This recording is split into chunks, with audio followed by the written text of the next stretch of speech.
Chapter 3 lesson 3 अपने काम से काम रखें। अमीर लोग अपने संपत्ति स्तंभों पर ध्यान केंद्रित करते हैं, जबकि बाकी लोग अपनी आय विवरणियों पर ध्यान देते हैं। 1974 में मैकडॉनल्ड्स के संस्थापक रिक रोक को टेक्सास विश्वविद्यालय के ऑस्टिन में एमबीए कक्षा में भाषण देने के लिए कहा गया था।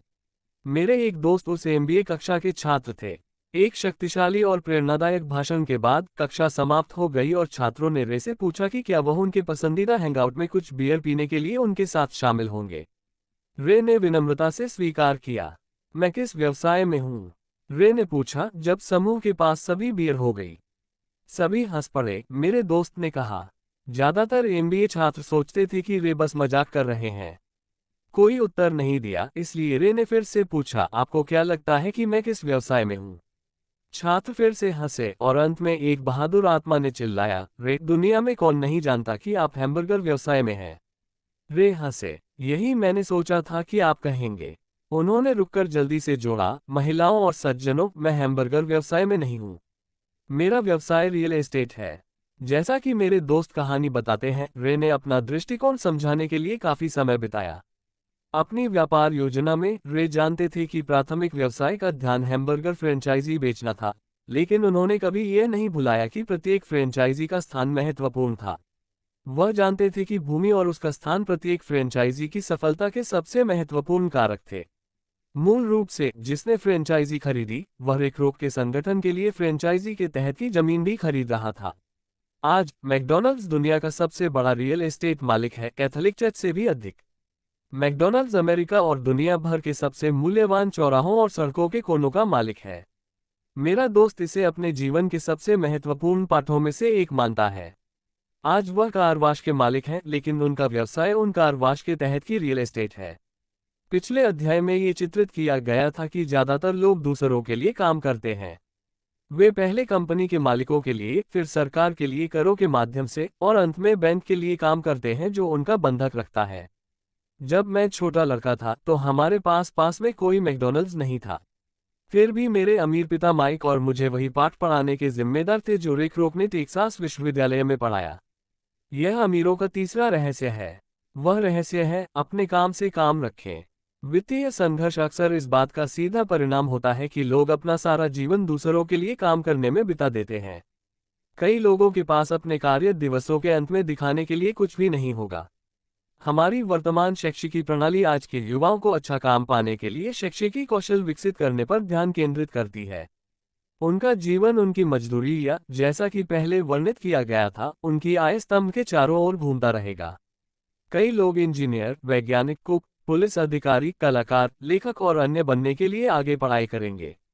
ये पेशेवर कौशल उन्हें कार्यबल में प्रवेश करने और पैसे के लिए काम करने की अनुमति देते हैं।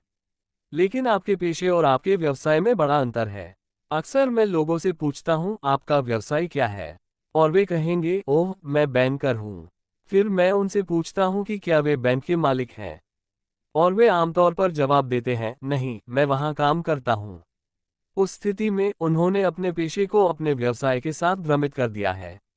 उनका पेशा बैंकर हो सकता है, लेकिन उन्हें अभी भी अपना व्यवसाय चाहिए। स्कूल की समस्या यह है कि आप अक्सर वही बन जाते हैं जो आप पढ़ते हैं। इसलिए यदि आप खाना बनाना पढ़ते हैं तो आप शेफ बन जाते हैं। यदि आप कानून पढ़ते हैं तो आप वकील बन जाते हैं, और ऑटो मैकेनिक्स का अध्ययन आपको मैकेनिक बनाता है। जो आप पढ़ते हैं वही बनने में गलती यह है कि बहुत से लोग अपने काम से काम रखना भूल जाते हैं। वे अपना जीवन दूसरों के काम में लगाते हैं और उस व्यक्ति को अमीर बनाते हैं। वित्तीय रूप से सुरक्षित बनने के लिए एक व्यक्ति को अपने काम से काम रखना चाहिए। आपका व्यवसाय आपके संपत्ति स्तंभ के चारों ओर घूमता है, न कि आपकी आय स्तंभ के।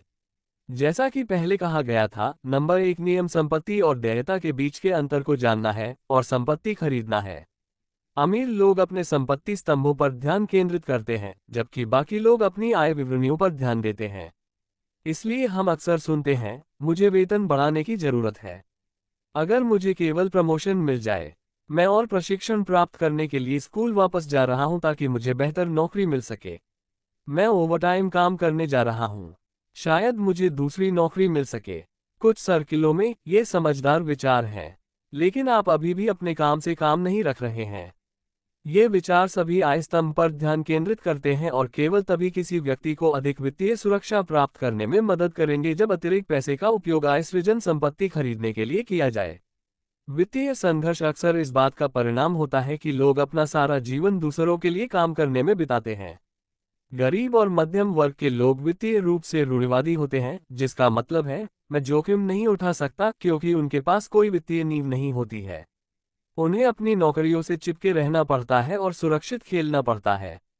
जब डाउनसाइजिंग फैशन बन गई तो लाखों कर्मचारियों ने पाया कि उनकी सबसे बड़ी तथाकथित संपत्ति उनका घर उन्हें खा रहा था। उनकी संपत्ति हर महीने उन्हें पैसे खर्च कर रही थी।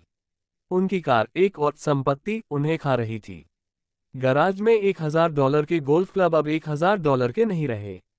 नौकरी की सुरक्षा के बिना उनके पास पीछे हटने के लिए कुछ भी नहीं था। जो वे संपत्ति समझते थे वह वित्तीय संकट के समय उनकी मदद नहीं कर सकती थी। मुझे लगता है कि हम में से ज्यादातर ने घर या कार खरीदने के लिए क्रेडिट आवेदन भरा होगा। ये हमेशा दिलचस्प होता है नेटवर्थ खंड को देखना, क्योंकि स्वीकृत बैंकिंग और लेखांकन प्रथाएं किसी व्यक्ति को संपत्ति के रूप में गिनने की अनुमति देती हैं। एक दिन जब मुझे ऋण चाहिए था, मेरी वित्तीय स्थिति बहुत अच्छी नहीं लग रही थी।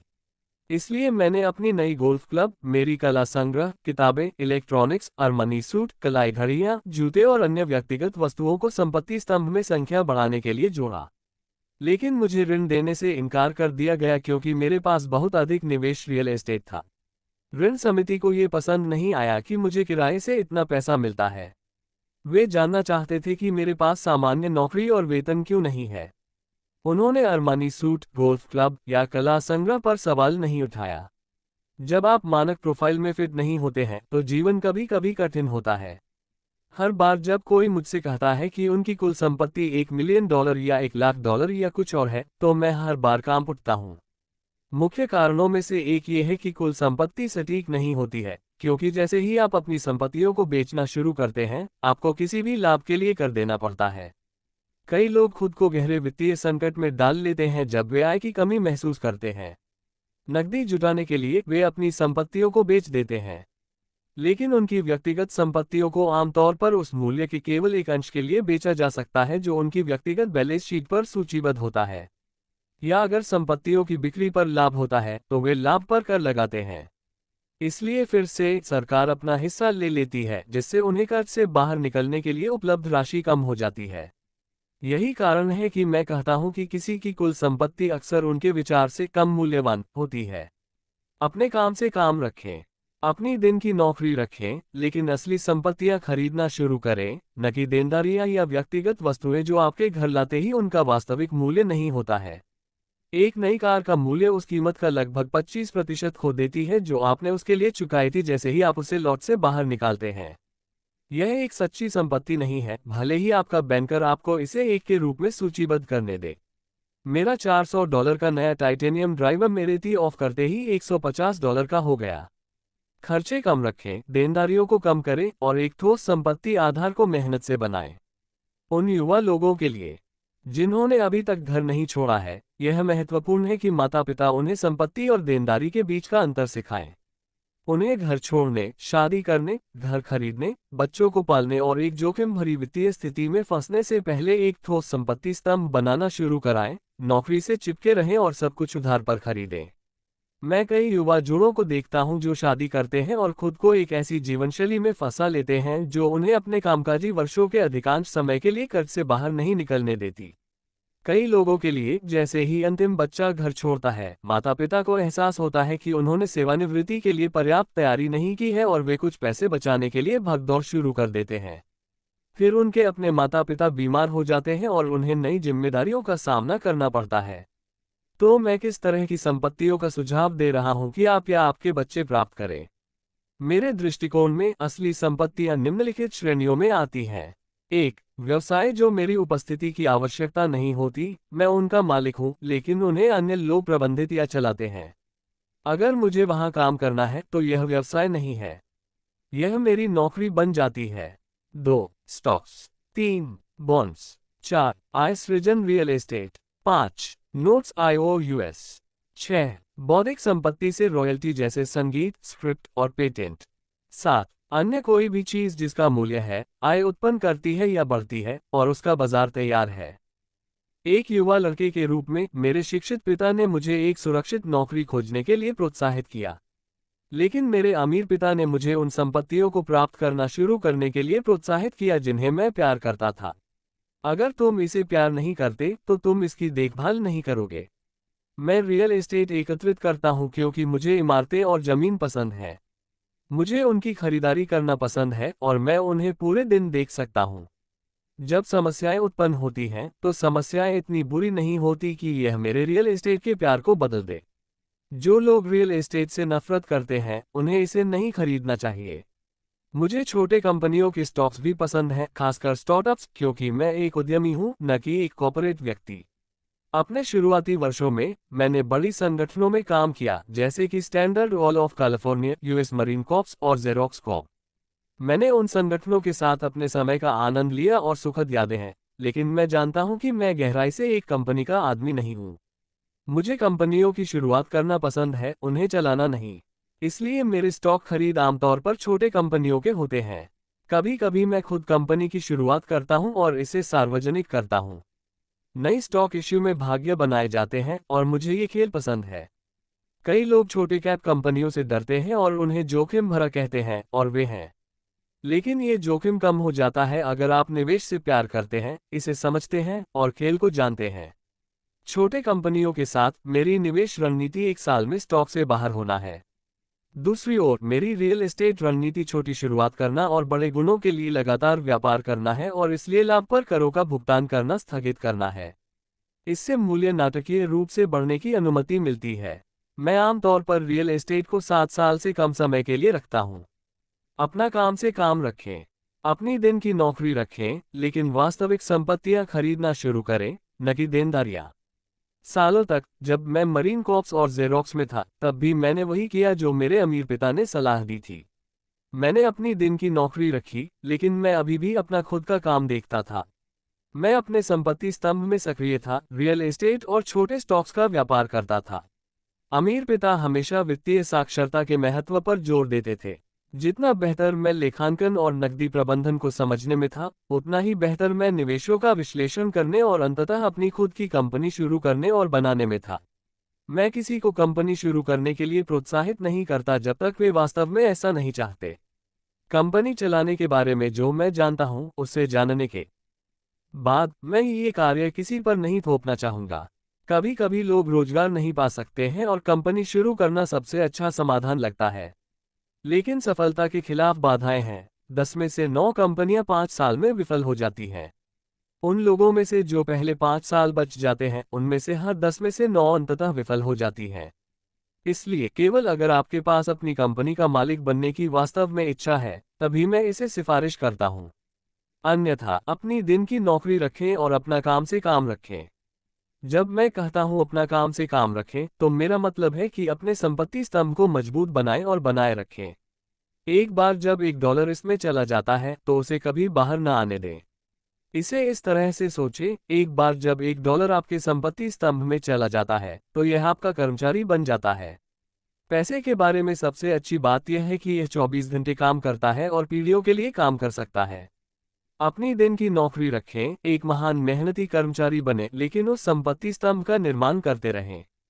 जैसे जैसे आपका नकदी प्रवाह बढ़ता है, आप कुछ विलासिता की वस्तुओं का आनंद ले सकते हैं। एक महत्वपूर्ण अंतर यह है कि अमीर लोग विलासिता की चीजें अंत में खरीदते हैं, जबकि गरीब और मध्यम वर्ग पहले विलासिता की चीजें खरीदते हैं। गरीब और मध्यम वर्ग अक्सर बड़े घर, हीरे, फर, आभूषण या नाव जैसी विलासिता की वस्तुएं खरीदते हैं क्योंकि वे अमीर दिखना चाहते हैं। वे अमीर दिखते हैं, लेकिन वास्तव में वे क्रेडिट पर अधिक कर्ज में डूबते जाते हैं। पुराने पैसे वाले लोग लंबे समय तक अमीर पहले अपने संपत्ति स्तंभ का निर्माण करते हैं, फिर उनके संपत्ति स्तंभ से उत्पन्न आय उनके विलासिता की वस्तुओं को खरीदती है। गरीब और मध्यम वर्ग अपने पसीने, खून और बच्चों की विरासत के साथ विलासिता की चीजें खरीदते हैं। एक सच्ची विलासिता एक वास्तविक संपत्ति में निवेश करने और उसे विकसित करने का इनाम होती है। उदाहरण के लिए, जब मेरी पत्नी किम और मेरे पास हमारे अपार्टमेंट हाउस से अतिरिक्त पैसे आ रहे थे, तो वह बाहर गई और अपनी मर्सिडीज खरीदी। इसे खरीदने के लिए उन्हें कोई अतिरिक्त काम या जोखिम नहीं उठाना पड़ा क्योंकि अपार्टमेंट हाउस ने कार खरीदी। हालांकि उन्हें 4 साल तक इंतजार करना पड़ा जब तक कि रियल एस्टेट निवेश पोर्टफोलियो बढ़ नहीं गया और कार का भुगतान करने के लिए पर्याप्त अतिरिक्त नकदी प्रवाह उत्पन्न नहीं करने लगा। लेकिन विलासिता मर्सिडीज एक सच्चा इनाम थी क्योंकि उन्होंने साबित किया कि वह अपने संपत्ति स्तंभ को कैसे बढ़ाना जानती थी। अब वह कार उनके लिए सिर्फ एक सुंदर कार से कहीं अधिक मायने रखती है। इसका मतलब है कि उन्होंने इसे खरीदने के लिए अपनी वित्तीय बुद्धिमत्ता का उपयोग किया। इसके बजाय ज्यादातर लोग आवेग में जाकर क्रेडिट पर नई कार या कुछ अन्य विलासिता की वस्तु खरीदते हैं। वे ऊब महसूस कर सकते हैं और सिर्फ एक नया खिलौना चाहते हैं। क्रेडिट पर विलासिता खरीदने से अक्सर व्यक्ति को अंततः उस विलासिता से घृणा होने लगती है क्योंकि कर्ज वित्तीय बोझ बन जाता है। आपने समय लिया और निवेश किया और अपना खुद का व्यवसाय बनाया। अब आप अमीरों का सबसे बड़ा रहस्य सीखने के लिए तैयार हैं, वह रहस्य जो अमीरों को बाकी सबसे बहुत आगे रखता है।